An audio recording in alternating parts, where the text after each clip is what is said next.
the season to go to Kester's haunted woods and cornfield. Welcome back, my spooky little candy bears. Today we're going to be talking about Kester's 'Tis the Season haunted cornfield and woods. It also includes a bit of a hayride, and they are located in Swanton, Ohio.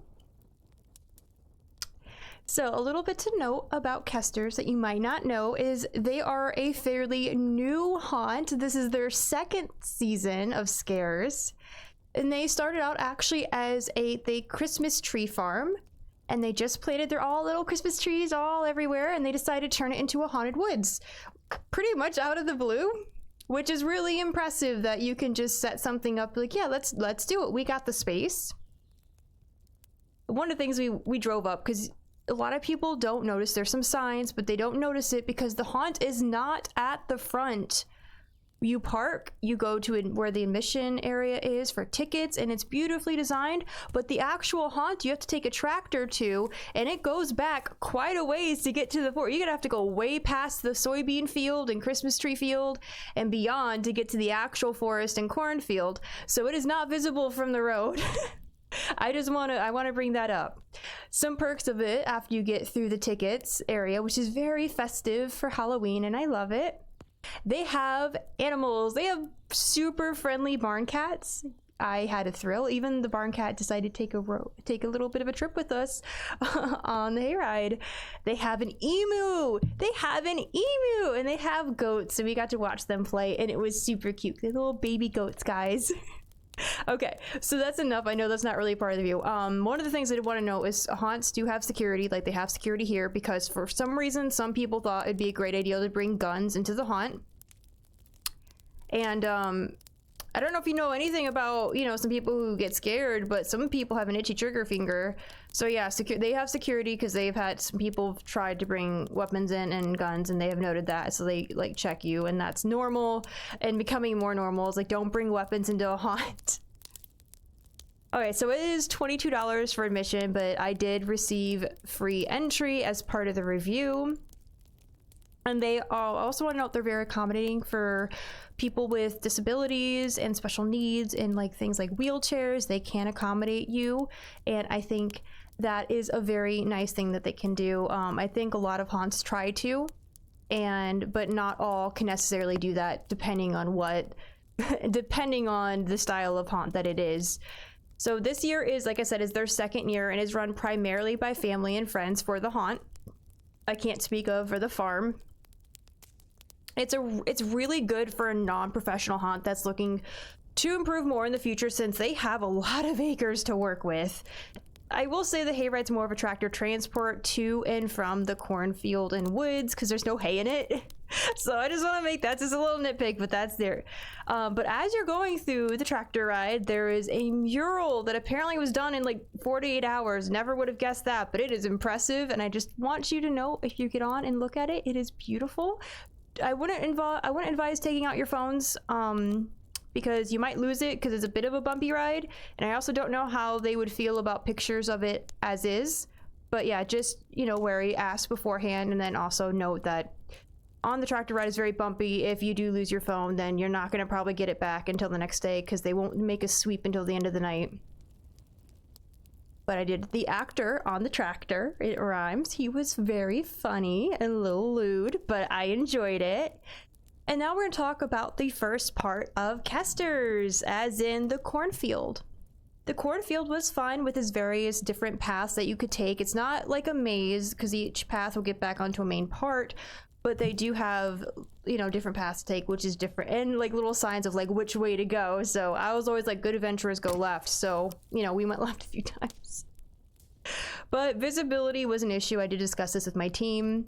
The lighting there just wasn't strong enough to really see much at all, and whereas you can utilize darkness tactically in haunts, I feel like that's most of what the cornfield was, and that detracts from the actual scares, because you couldn't see anything in any amount of detail.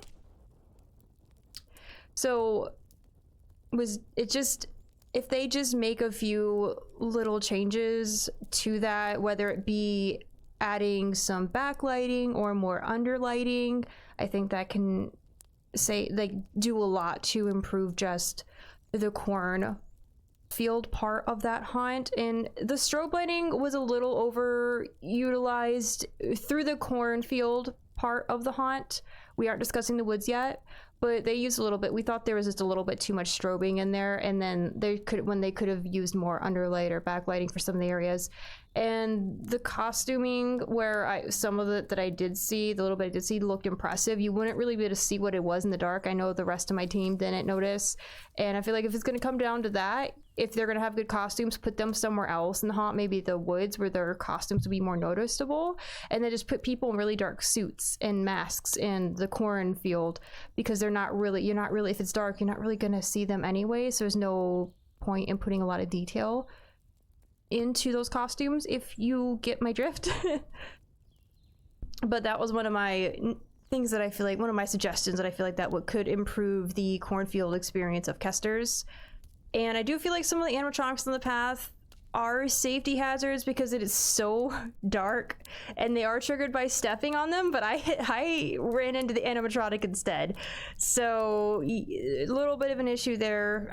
Because they also are smaller animatronics, which makes them more easy to step on. I feel like I'm not really entirely sure how to remedy that altogether, because like the paths aren't super wide, but either make them a little more lit up so people don't step on them. I'm just thinking from not so much an art there, from a like haunted perspective, from like, this is purely a safety issue. I think in my opinion, it's like a safety issue that maybe tweak a few things here and there, maybe make a little divot into the corn so the animatronic can lay there and extend the thing that you can step on, so people can step on that and not have to worry about running into the animatronic. I think that would be a decent way to do. I'm not sure if you can extend those though. I'm not sure if you can extend the little platform they have to step on, so I guess that'd be something I would have to ask them about, or they'd have to see about potentially doing. And like I said, underlighting and backlighting. Lighting can do so much for a haunt, and especially in a cornfield where you don't have to really worry so much about set design, you can do a lot of lighting to make a lot of creepy effects, and it might actually help the actors as well be able to find people. A little bit less strobe lighting there. You don't need as much. And then we're going to talk about the Haunted Woods part of Kester's 'Tis the Season, which was a much better overall performance for Kester's. Definitely where the most effort went into. The toxic waste area with the water using the plumber's dye was visually beautiful, and I wish that was more utilized throughout the haunt, and my team agreed with me there. It was just it was so memorable, and it's so pretty, but like in a haunted house way, if you get my drift. And you'll see little bits and pieces of it in the walkthrough video that I'm providing, and it's so well done, and I wish there was a little bit more of that, because I don't think they could have done much more of a better job with that. They did. It was fabulous.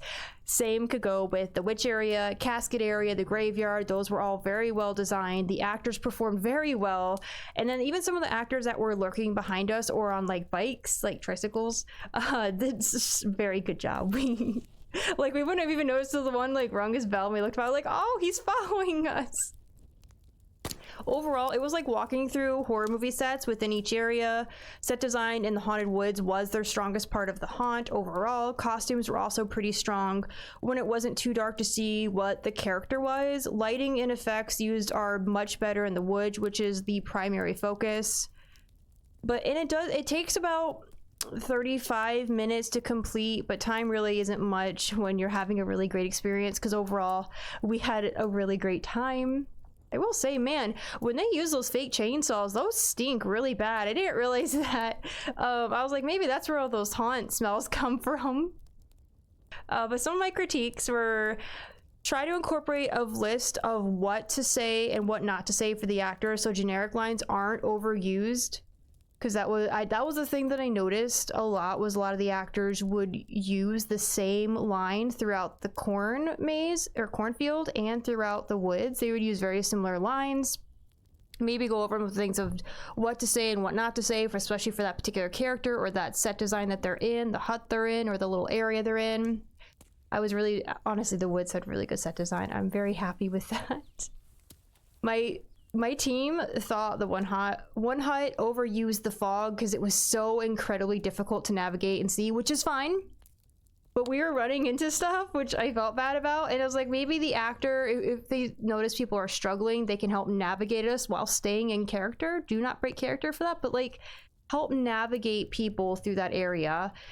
Some of the actors need to time things better as well. There was a thing, they're like, oh, look in the mirror, but we never got an option to look in the mirror because by the time we got anywhere close to it, before we could approach it, they were already putting the mirror down to scream at us.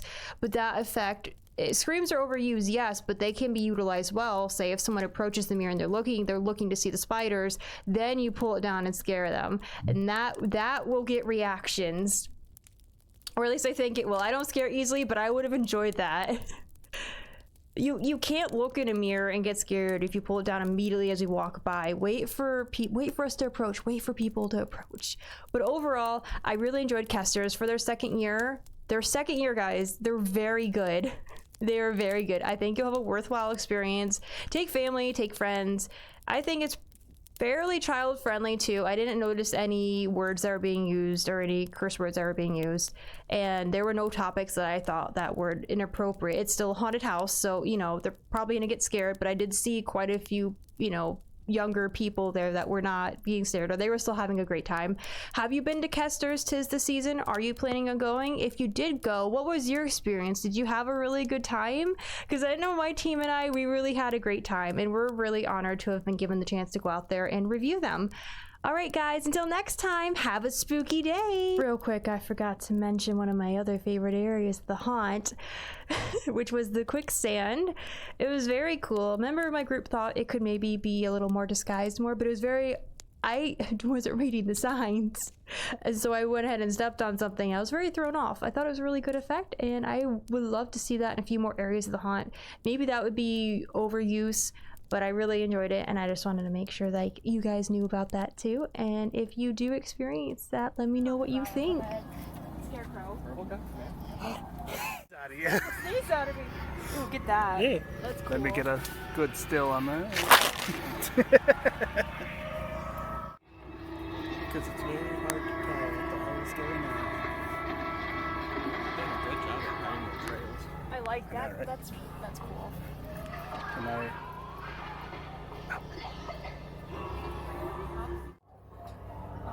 Don't enter if they're coming. It doesn't tell us what way to go. I see Well, cutouts to the right. Good adventures go left though. True. Are they following us? Look at such. I'm gonna tell you though, from this video, you're not seeing much of anything. No. That's such a cute cake. Oh, thank you. It's so cute. Uh-oh, I didn't see that. I got one. Editing.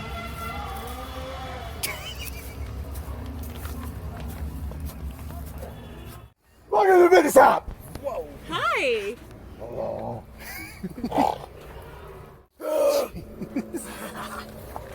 He'll chop you on the day. When I need my kids. This way. Yeah. Yeah, I didn't. Oh, it's Chucky. Hello. Okay, I like that. I like that a lot.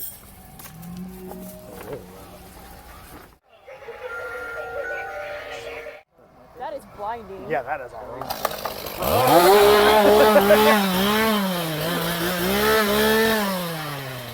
I knew it. It's always. Woo! Hell, that was loud. Holy shit. I'm a little deaf now. Yeah. Yeah. Tickets? Yes, tickets. Follow me. All right. we got tickets. Look at that.